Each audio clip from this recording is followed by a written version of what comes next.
अरे आले का तुम्ही? चला, स्वागत आहे तुमचं मित्रांनो या व्हिडिओमध्ये. तुम्ही इंस्टाग्राम किंवा इतर कुठली रील बघून इथं आलेला असाल, कारण तुम्हाला समजून घ्यायचंय फिबोनाची रिट्रेसमेंट म्हणजे काय.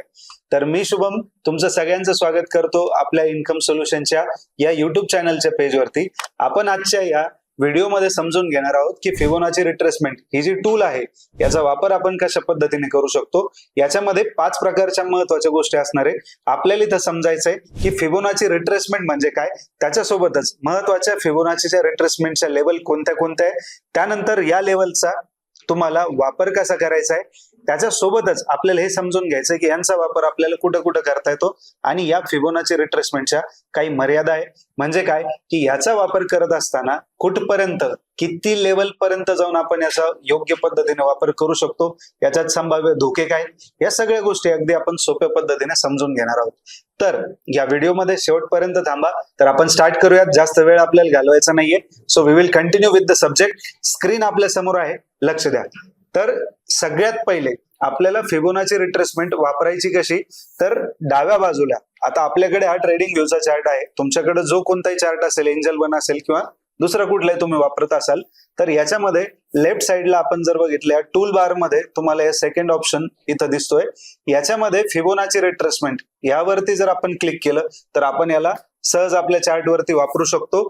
सोबतच आपण जर इथे बघाल स्टार मार्क जर तुम्ही केलं तर याला तुम्ही ऍज अ फेवरेट इंडिकेटर इथं ऍड सुद्धा करू शकता. आता याच्यानंतर आपल्याला क्लिक करायचं आपल्या इंडिकेटर वरती. मी क्लिक केलेला आहे.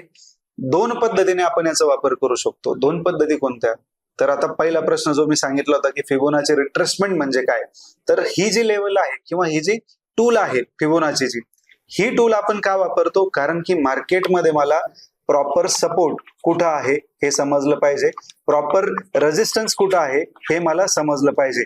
बऱ्याच वेळेला होतं काय की नवीन ट्रेडर जेव्हा मार्केटमध्ये काम करतो तर त्याला ह्या अडचणी खूप जास्त येतात की सर मला प्रॉपर सपोर्ट ड्रॉ करता येत नाही, मला प्रॉपर रेजिस्टन्स ड्रॉ करता येत नाही, आणि जरी मला ड्रॉ करता येत असेल तर मला हे लक्षात येत नाही की माझी जी लेवल आहे खरंच ही लेवल तेवढी स्ट्रॉंग आहे का, खरंच मार्केट इथून रिट्रेसमेंट घेऊ शकतं का, किंवा या लेवल पासून मार्केट बाउन्स घेणार आहे का, यामध्ये मला पूर्णपणे कॉन्फिडन्स नाहीये.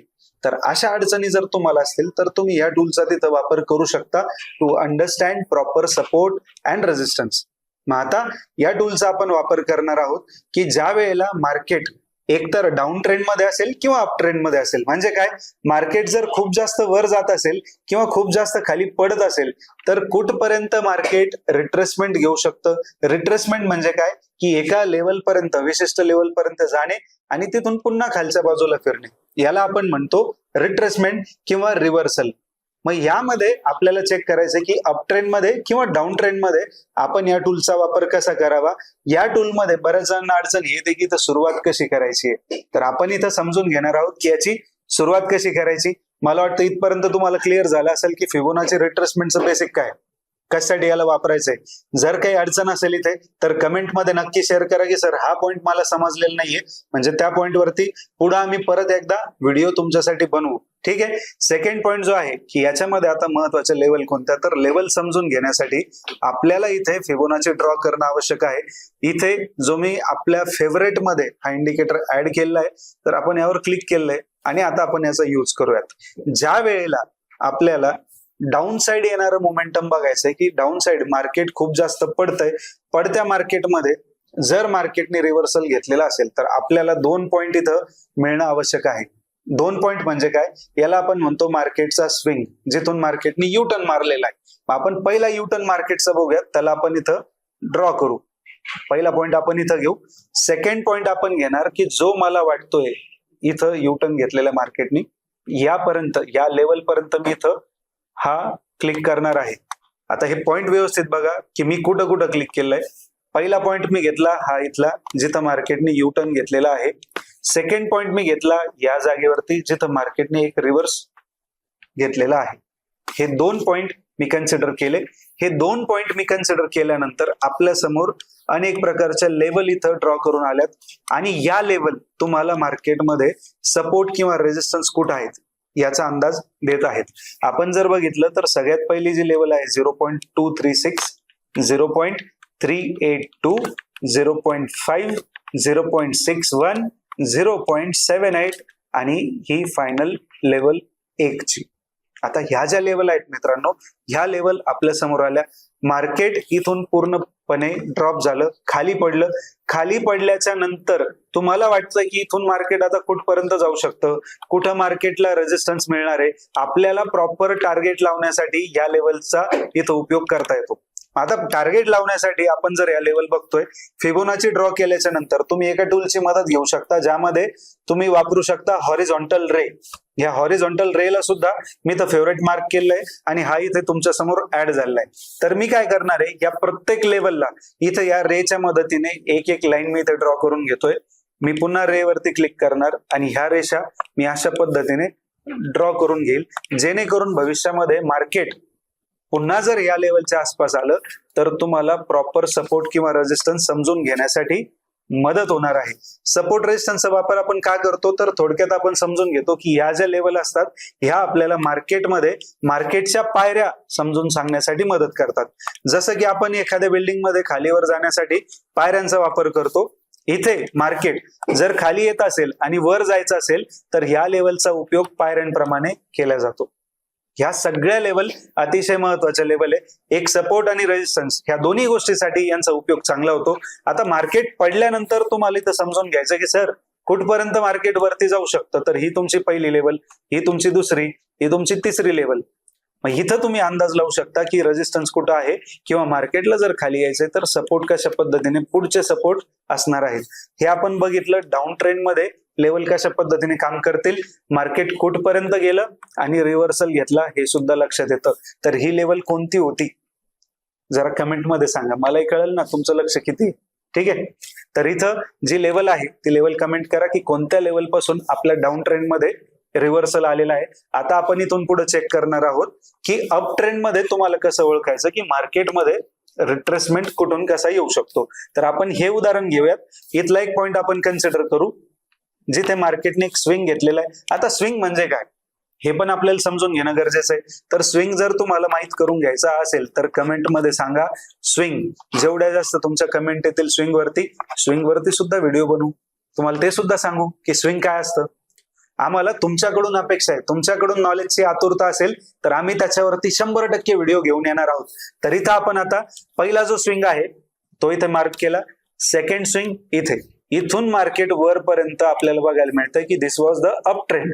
या अप ट्रेंड मध्ये आपल्याला समजून घ्यायचं आता की रिट्रेसमेंटचे लेवल कशा असतील. तर इथं परत मी फिबोनाची रिट्रेसमेंट घेईल. वरून ज्यावेळेस आपण बघतोय की मार्केट खालच्या पॉइंट पासून वर गेलंय तर आपल्याला फिबोनाची खालच्या पॉइंट पासून वापरायचं आहे. या वरच्या पॉइंटला आपल्याला जोडायचंय. थोडंसं याला एक्सटेंड करू म्हणजे भविष्यामध्ये मार्केटने कुठं कुठं सपोर्ट घेतला हे आपल्याला प्रॉपर लक्षात येतं. तर इथं जर आपण बघितलं की मार्केट इथून प्रॉपर वरच्या बाजूला गेलं, जेव्हा इथून मार्केट खाली आलं तर तुमच्या 0.6च्या लेवलचा प्रॉपर इथं सपोर्ट घेण्यात आलेला आहे. इथून आपल्याला लक्षात येतं की ह्या लेवल किती महत्वाच्या आहे. आपल्या या ज्या लेवल आहेत या तुम्हाला मार्केटचे टप्पे समजून घेण्यासाठी अतिशय चांगल्या पद्धतीने मदत करणार आहेत असं आपण याच्यातून समजू शकतो. ठीक आहे, तर ह्या सगळ्या फिबोनाचीच्या लेवल झाल्या. आता यांचा वापर कसा करायचा हे सुद्धा आपण याच्यात समजून घेतलं. आपण यांचा वापर कुठं कुठं करू शकतो, कोणत्या कोणत्या ठिकाणी आपल्याला यांना वापरता येतं. तर मित्रांनो आपण आता सध्या तर हा निफ्टी 50 वरती वापरला, परंतु जसं आपण याला निफ्टी 50 वरती वापरलेला आहे, निफ्टी 50 सोबतच तुम्हाला जर वाटत असेल तुमच्याकडे एखादा स्टॉक असेल, त्या स्टॉकच्या सुद्धा सपोर्ट आणि रेजिस्टन्सच्या प्रॉपर लेवल समजून घेण्यासाठी तुम्ही या इंडिकेटरचा वापर करू शकता. महत्वाचं काय, ज्या वेळेला तुम्हाला अप ट्रेंड मोजायचा आहे, अप ट्रेंड मध्ये लेवल कोणत्या कोणत्या महत्वाच्या असू शकतात की जिथं पुढं मार्केट पडू शकतं, तर त्यासाठी सुरुवात करायची खालच्या पॉइंट पासून वरच्या पॉइंट पर्यंत. आपला फिबोनाची इथून इथपर्यंत आपल्याला जोडायचा आहे. एकदम सोप्या आणि गावठी मराठी भाषेत सांगतोय, त्यामुळे समजायला जर काही अडचण असेल तर कमेंट करून नक्की सांगा की सर नाही समजत आहे. अगर दिक्कत आया, प्रॉब्लेम आला तर नक्की अजून सोप्या भाषेमध्ये मी तुम्हाला सांगेन. ठीक आहे, तर आपण अप ट्रेंड मध्ये बघितलं, त्यासोबतच आपण डाऊन ट्रेंड मध्ये पण बघितलं की याचा वापर आपण कसा करू शकतो. आता अप ट्रेंड आणि डाऊन ट्रेंडच्या नंतर जसं मी तुम्हाला सांगितलं की स्टॉक मध्ये सुद्धा तुम्ही याचा वापर करू शकता. स्टॉक मध्ये सुद्धा तुम्हाला प्रॉपर सपोर्ट आणि रेजिस्टन्स या बघायला मिळतील. क्लिअर आहे. राहतो विषय शेवटचा की सर 5वा पॉइंट आहे की याच्या मर्यादा काय आहेत. मी नेहमी माझ्या विद्यार्थ्यांना सांगतो की प्रत्येक वेळेला मार्केटमध्ये तुम्ही कॅन्डल शिकतात, मार्केटमध्ये तुम्ही चार्टचे पॅटर्न शिकतात, मार्केटमध्ये तुम्ही इंडिकेटर सुद्धा शिकतात. ओके, आता अनेक इंडिकेटरचा जेव्हा आपण वापर करतो, एकटा फिबोनाची तुम्हाला 100% अॅक्युरेसी कधीच देणार नाही. मग सर कशाला सांगितलं? ऍक्च्युली याच्यामधून तुम्हाला काही थोड्याफार गोष्टी मिळतील, याच्या सोबत तुम्हाला इतर इंडिकेटरचा वापर करावा लागेल. जेव्हा तुम्ही दुसरे इंडिकेटर याच्या सोबत वाढवाल आणि प्रॅक्टिस कराल, याच्यातून तुम्ही जेव्हा अनालिसिस कराल, त्या अनालिसिस मधून तुम्हाला प्रॉपर कन्फर्मेशन मिळणार आहे. Proper confirmation, it is probability. पुन्हा एकदा डिस्क्लेमर लक्षात ठेवा की 100% मार्केटमध्ये काहीही खरं नसतं. मार्केटमध्ये जर 100% काहीच खरं नाहीये तर काय मित्रांनो, लक्षात ठेवा 100% काही खरं नसतं म्हणजे याची प्रोबॅबिलिटी असते 60 ते 65%. जर 100% सगळ्या गोष्टी खऱ्या राहिल्या असत्या तर मार्केटमध्ये स्टॉप लॉस नावाचा हा प्रकार कधीच अस्तित्वात आला नसता. स्टॉप लॉस का आहे? कारण की मार्केटमध्ये 30 ते 35% एखादी गोष्ट फेल होण्याची दाट शक्यता असते आणि ही 30-35% फेल होण्याची प्रोबॅबिलिटी, म्हणूनच आपण स्टॉप लॉस वापरतो. कारण की मार्केटमध्ये एकतर वर जाणारे मार्केट किंवा खाली जाणारे, ही एक दिशा आहे, ही दुसरी दिशा आहे. जर वर जाणार असेल तुमच्या बाजूला तर तुम्ही टार्गेट लावता, तुमचं एकतर टार्गेट हिट होतं किंवा खाली गेल्यास तुमचा स्टॉप लॉस इथं हिट होतो. म्हणून आपण मार्केटमध्ये दोन गोष्टींचा वापर करतो, कारण की ही ऍक्च्युअल मध्ये मार्केटची अॅक्युरेसी 60 ते 65%. 100% मार्केटमध्ये कुठली गोष्ट खरी नाही.